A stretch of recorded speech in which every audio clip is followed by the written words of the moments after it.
বিসমিল্লাহির রহমানির রহিম। আসসালামু আলাইকুম বন্ধুরা, আমি লুৎফুন্নেসা, দেখছেন আমার channel Islamic woman Lutfunnesa. Skip না করে পুরোটাই দেখবেন, আশা করছি ইনশাআল্লাহ ভালো লাগবে। তো এটা কয়েকদিন আগেকার ব্লগ, রমজানের কয়েকদিন আগে। তো আমি রমজানের শুরুতে কয়েকটা জিনিস একটু পাল্টে নিয়েছি আমার রান্নাঘরের, আমার কিচেনের। তো এই দুটো হচ্ছে তেলের বোতল নিয়েছি, আর এই যেটা ছোট্ট র্যাক নিয়েছি, সাথে এই যে কালো ঢাকনাওয়ালা কৌটোগুলো দেখছেন সেগুলোকেও আমি নিয়েছি। তো যদি বলেন, দেখার ইচ্ছা থাকে বলবেন, তাহলে আমি ওগুলোকে সুন্দর করে দেখানোর চেষ্টা করব। তো এখন আমি সন্ধ্যার সময় একটু লুচি আর একটু মটর আর আলুর তরকারি করব লুচি দিয়ে খাওয়ার জন্য। তো আমি প্রথমে পেঁয়াজ আর কাঁচামরিচ দিয়ে একটুখানি নাড়াচাড়া করে নেব সুন্দর করে, পেঁয়াজটা একটু লাল লাল করে নেব। তো আমি অনেক দিন হলো, প্রায় 1 মাস মতো আমি ব্লগ ছাড়তে পারিনি। আমার মন মানসিকতা খুব একটা ভালো ছিল না, জানেনই তো। এর আগে তো আমি অনেকবারই শেয়ার করেছি যে আমি কীরকম একটা পরিস্থিতির মধ্যে আছি। তো সেটা আর খুলে বলার তো কোনো প্রয়োজন নেই, যারা আমার রেগুলার ব্লগ দেখেন তারা তো জানেনই। আর তো সেই রকমই আমি অনেকগুলো খারাপ পরিস্থিতির মুখোমুখি ছিলাম। তো একদম মন মানসিকতা খুব ভালো ছিল না, যার জন্য আমি ব্লগ ছাড়তে পারিনি। তো এখন আমি পেঁয়াজটা সুন্দর করে নাড়াচাড়া করে নিয়ে একটু মটর আর আলু ভিজিয়ে রেখেছিলাম পানি দিয়ে ভালো করে। তো এখন আমি সেটা দিয়ে একটু সুন্দর করে কষিয়ে নেব, তারপরে আমি কিন্তু পানি দেবো। আমি এখন পানিটা দেবো না। তো আমি সুন্দর করে একটু মটরশুঁটি আর আলু দিয়ে নিচ্ছি, দিয়ে নাড়াচাড়া করে নিচ্ছি। তো যেটা বলছিলাম, তো সবাই দোয়া করবেন আমি যেন রেগুলার ব্লগ ছাড়তে পারি আর মন মানসিকতা যেন সহজ করে রাখতে পারি, সব কিছু পরিস্থিতিকে নিয়ে যেন সামনে নিতে পারি। আর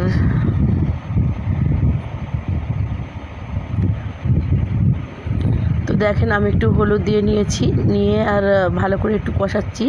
এইভাবে কিন্তু রান্না করলে কিন্তু খুব ভালো লাগে।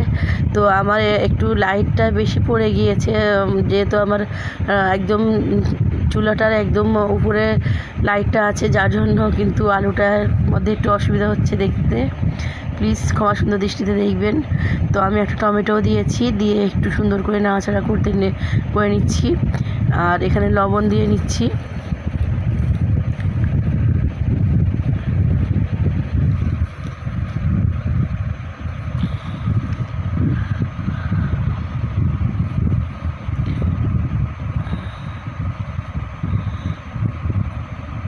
জীবনে কিন্তু সব সময় কিন্তু সব দিনটা মানুষের একই যায় না, কারোর খারাপ যায়, কারোর ভালো যায়।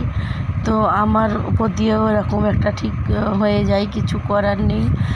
আর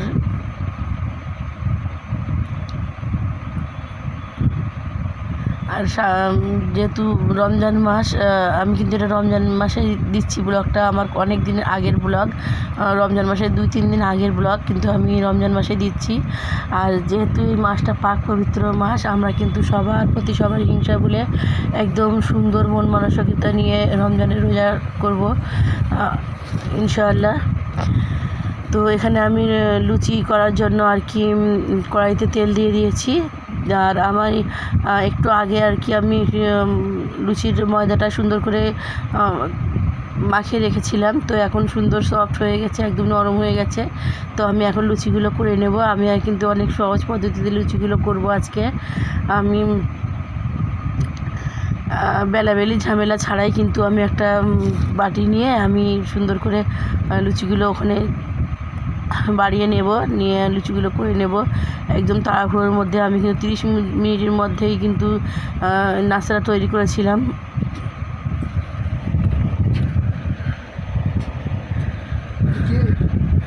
তো এখন আমি এই দেখেন সুন্দর করে একটা ঢাকনা নিয়েছি, ঢাকনাটার মধ্যে কিন্তু এইভাবে রেখে আর একটু সুন্দর করে হাত দিয়ে বাড়িয়ে নিয়ে লুচিগুলো করে নেব। তো বেলাবেলির ঝামেলা ছাড়া কিন্তু এইভাবেও সুন্দর করে কাজ করে নেওয়া যায়, যে যেরকম আর কি মনে করে সে কিন্তু সেরকম করে করতে পারে। আর কাজ কিন্তু কাজের মতন করলে যতই লেট করে ওঠো না কেন আর যতই যেরকম করো কিন্তু সুন্দর করে কাজ হয়ে যাবে। অনেকে আছে দেখেছি যে হয়তো ভোর 6টা থেকে উঠেও কাজে কিন্তু রেস্ট নিতে পারে না, প্রেশান হয়ে যায়। কিন্তু আমি কিন্তু সকাল থেকে উঠে আলহামদুলিল্লাহ একা হাতে কিন্তু সমস্ত কাজ কিন্তু করে নিতে পারি। হ্যাঁ, একটু কষ্ট হয় কিন্তু কোনো অসুবিধা হয় না।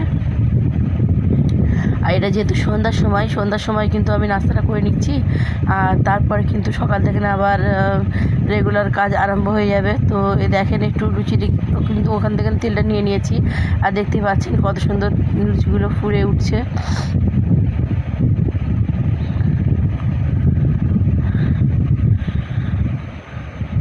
তো আমরা এই রমজান মাসে কিন্তু আমরা যদি কোনো গুনাহের কাজ আমাদের যদি অন্তরে আসে, কারণ সবাই তো বলে শয়তানকে বাধা থাকে, কিন্তু জানে না কথাটা সঠিক কি না। কিন্তু আমাদের যদি কোনো গুনাহের কাজ করার মতো মনেও হয় কারোর কোনো ক্ষতি করার জন্য, কিন্তু আমরা একটা কথা চিন্তা করে নিতে পারি যে আল্লাহ কিন্তু সবসময় আমাদের দেখছেন। আর আমরা যদি লোকের ক্ষতি করতে চাই সেটা কিন্তু বিপরীত হতে পারে, সেই ক্ষতিটা কিন্তু নিজেদেরও হতে পারে। তাই নিজেরা সবসময় আল্লাহর কাছে দোয়া করব যেন অন্যের ক্ষতি না চেয়ে নিজেরা যেন নিজেদের মতো থাকতে পারি।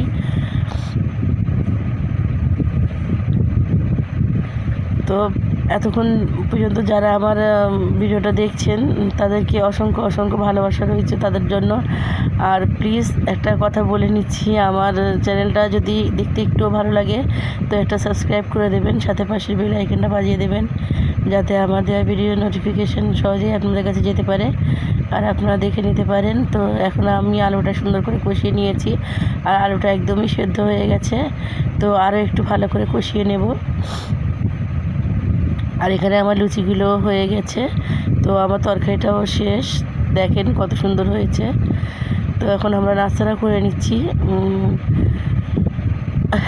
করে নেব নাস্তাটা। তো প্লিজ ভিডিওতে একটা লাইক দিয়ে দেবেন। একটা লাইক দিলে কিন্তু আপনাদের কোনো ক্ষতি হবে না, উল্টা আমার চ্যানেলটা অনেকটাই এগিয়ে যাবে। তো একটা শুধু লাইক দিতে ভুলবেন না। আর যদি অন্য কিছু দেখতে চান তো আমাকে কমেন্টের মধ্যে জানাবেন। তো এখন সকাল হয়ে গেছে, তো সকালের বাসি কাজ সব কিছু কমপ্লিট করে নিয়েছি, আর এখন রান্নাটা বসিয়ে দিচ্ছি। রান্না বলতে আমি আজকে মুরগি মাংস বার করে রেখেছি। মুরগি মাংসটা দেখি কি করা যায়। তো আমি এই রান্নাটা দেখেন তো বুঝতে পারবেন আমি এখন রান্নাটা কি করব।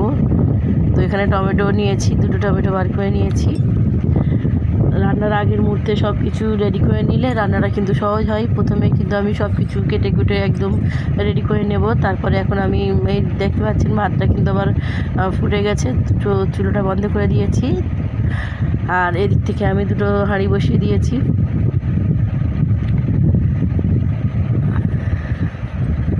তো প্লিজ আমার অনেক দিন ভিডিও দেওয়ার কারণে কিন্তু আমার চ্যানেলটা অনেকটাই পিছিয়ে গেছে। আর প্লিজ আমার বন্ধুদের কাছে একটাই আমার অনুরোধ, আমার চ্যানেলটাকে সাবস্ক্রাইব করতে ভুলবেন না। আর যারা সাবস্ক্রাইব করে রেখেছেন অবশ্যই তারা কিন্তু একটা লাইক দিয়ে দেবেন।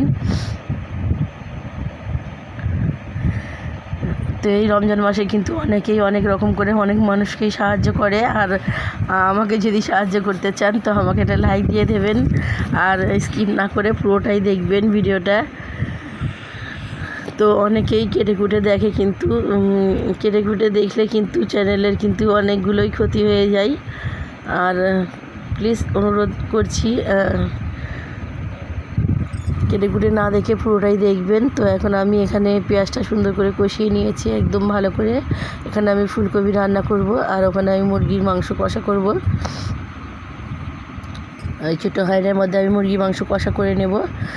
আর এখানে আমার ফুলকপির মশলা কিলো সুন্দর করে কষানো হয়ে গেছে।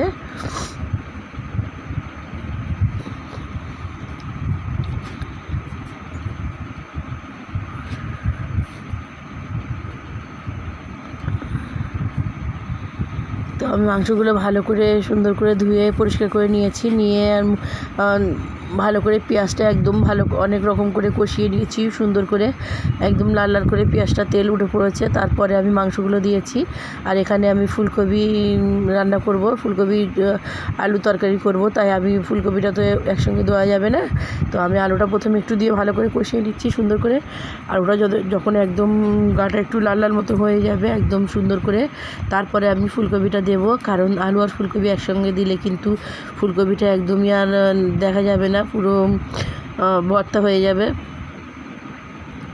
তো যার কারণে আমি আলুটা প্রথমে কষিয়ে নিচ্ছি।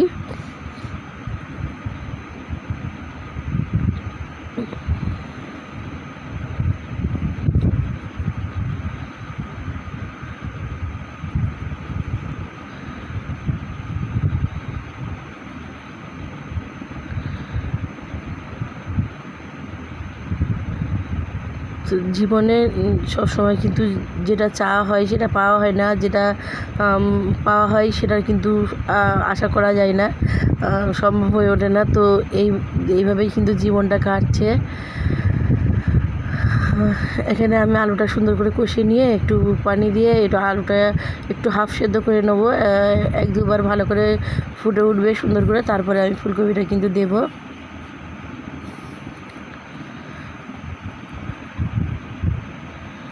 তো আমার জীবনে আমি কিন্তু অনেক কিছু করতে পেরেছি, আল্লাহ আমার সাথে আছেন, আল্লাহ আমাকে করিয়েছেন, যার জন্য আমি কিন্তু অনেক কিছু করেছি। আমি শূন্য থেকে অনেক দূরে এগিয়ে এসেছি, আর আল্লাহ চাইলে ইনশাআল্লাহ আরও এগিয়ে যাব। তো আমার জীবনে শুধু এখন আমি আমার একদমই কি আর বলবো, তো আমি ঘর তৈরি করেছি, সব কিছু করেছি, বাচ্চাদের শিক্ষা দিতেছি, কিন্তু এখন আমার যেটা একদমই প্রয়োজন সেটা হচ্ছে আমার ছাদ। তো সবাই দোয়া করবেন। বাচ্চাদের সুন্দর লেখাপড়া শেখাচ্ছি, সুন্দর করে ওদের মাদ্রাসায় পড়াচ্ছি, মেয়ে তো বিয়ে দিয়েছি। আর একটাই আমার এখন কষ্টের শেষ নেই, সেটা হচ্ছে আমার বাড়িটার জন্য। তো সবাই দোয়া করবেন আমার যেন আল্লাহ সেটা করিয়ে দেন। তো সবাই কিন্তু দোয়া করলে আল্লাহ কিন্তু সেটা আমার করিয়ে দেবেন। তো এখন আমার ফুলকপিটাও দিয়ে দিয়েছি, আলুটা এক দুবার ভালো করে ফুটে উঠেছে সুন্দর করে, হাফ সিদ্ধ হয়ে গেছে। তো এখন ফুলকপি আর টমেটো আর কিছুটা কড়াইশুঁটি আমি দিয়ে দিয়েছি, তারপরে একটু ভালো করে নাড়াচাড়া করে নিচ্ছি। তো এখন এই তরকারিটা কিন্তু খুব বেশি ভালো লাগে। আর আমি কিন্তু তরকারিটা হালকা একটু 5 ফোড়ন দিয়েছিলাম, সেটা আমার দেখানো হয়নি, স্কিপ হয়ে গেছে। তো সুন্দর করে একটু নাড়াচাড়া করে নিচ্ছি। আর এই তরকারিটা কিন্তু ভাতের সঙ্গে বা রুটির সঙ্গে খেতে কিন্তু খুব বেশি ভালো লাগবে। যদি যারা করেন তো তারা জানেনই, আর যারা না করে থাকেন তারা প্লিজ একবার করে দেখতে পারেন তরকারিটা। যদি না ভালো লাগে তাহলে আমাকে কিন্তু কমেন্টের মধ্যে জানাতে পারবেন। তো রান্না বাড়া তো সবাই জানেন, তাই না? কিন্তু রান্না বাড়ার কিন্তু অনেকগুলো কোয়ালিটি থাকে।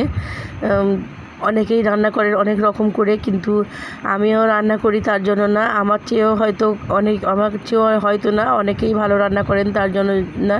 কিন্তু রান্না করতে গেলে কিন্তু একটু আঁচটা একটু মেনটেন করে রান্না করলে কিন্তু চুলার আঁচটা কিন্তু অনেক দিন হয়। আর এখানে আমার ভাত কিন্তু খাওয়া আমরা শুরু করে দিয়েছি, তারপরে আমার ব্লগটা স্টার্ট করেছি আবার। তো এখানে আমার মুরগি মাংস কষানো হয়েছে আর ফুলকপির তরকারি। তো বিশ্বাস করবেন না, ফুলকপির তরকারিটা কিন্তু খুব বেশি ভালো হয়েছিল। আর এখানে আমি ভাতটা নিয়ে নিচ্ছি। তো প্লিজ এতক্ষণ পর্যন্ত যারা আমার সাথে আছেন তারা আমার জন্য দোয়া করবেন, আমিও তাদের জন্য দোয়া করছি। তো ভালো লাগলে একটা লাইক দিয়ে দেবেন, কমেন্ট করবেন, সাবস্ক্রাইব করে দেবেন। আর যদি কোনো ভুল করে কিছু বলে থাকি বা কারোর মনে কোনো কষ্টের কথা বলে থাকি তো প্লিজ আমাকে ক্ষমা করে দেবেন। এখানে আমি ব্লগটা শেষ করছি। আসসালামু আলাইকুম ওয়া রাহমাতুল্লাহি ওয়া বারাকাতুহু।